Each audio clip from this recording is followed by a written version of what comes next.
Jacob തോമസിനെ കൊടുക്കാനുള്ള IAS officers അസോസിയേഷന്റെ നീക്കത്തിന് തടയിട്ട് മുഖ്യമന്ത്രി. ഫയൽ തടസ്സപ്പെടുത്തുന്ന നീക്കത്തിലും മുഖ്യമന്ത്രി അതൃപ്തനാണ്.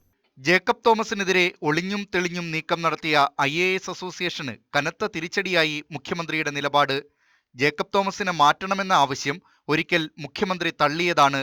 ധനകാര്യ പരിശോധനാ വിഭാഗത്തിന്റെ റിപ്പോർട്ടുമായി വീണ്ടും IASകാർ രംഗത്ത് വന്നതോടെ മുഖ്യമന്ത്രി നിലപാട് കടുപ്പിക്കുകയായിരുന്നു. ജേക്കബ് തോമസിൽ സർക്കാരിന് പൂർണ്ണ വിശ്വാസമെന്ന് മുഖ്യമന്ത്രി ആശങ്കയ്ക്കിടയില്ലാതെ വ്യക്തമാക്കിയതോടെ വെട്ടിലായത് ചില മാധ്യമങ്ങളുമാണ്.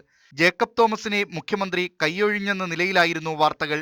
അഴിമതി ആരോപണ വിധേയനായ ടോം ജോസിന് വേണ്ടിയാണ് IAS ലോബി നീങ്ങുന്നതെന്ന കാര്യവും മുഖ്യമന്ത്രിയെ ചൊടിപ്പിച്ചു. ഇക്കാര്യത്തിലും മുഖ്യമന്ത്രി നീരസം പരസ്യമാക്കി. ഉദ്യോഗസ്ഥന്മാരെ സംബന്ധിച്ചിടത്തോളം അവർക്കാവശ്യമായ സംരക്ഷണം ന്യായമായി എല്ലാറ്റിനെയും സംരക്ഷിക്കുന്ന നിലപാടായിരിക്കും ഗവൺമെൻറ് എടുക്കുന്നത്.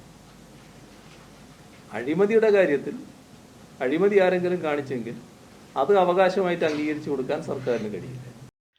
ജേക്കബ് തോമസിനെതിരായ ചീഫ് സെക്രട്ടറിയുടെ റിപ്പോർട്ടിലല്ല മുഖ്യമന്ത്രി നിയമോപദേശം തേടിയത്. സംസ്ഥാനത്ത് വിജിലൻസ് ആണ് അഴിമതി കേസുകൾ അന്വേഷിക്കുന്നത്. വിജിലൻസിന് മുകളിൽ സംസ്ഥാനത്ത് മറ്റ് അന്വേഷണ ഏജൻസികൾ ഇല്ലെന്നിരിക്കെ ധനകാര്യ പരിശോധനാ വിഭാഗത്തിന്റെ റിപ്പോർട്ടിൽ സാങ്കത്യമുണ്ടോ എന്നതിലാണ് മുഖ്യമന്ത്രി നിയമോപദേശം തേടിയിരിക്കുന്നത്. ചുരുക്കത്തിൽ IAS ലോബിയുടെ സമ്മർദ്ദത്തിന് വഴങ്ങാതെ ജേക്കബ് തോമസിന് പിന്നിൽ ഉറച്ചു നിൽക്കാനാണ് സർക്കാർ തീരുമാനം.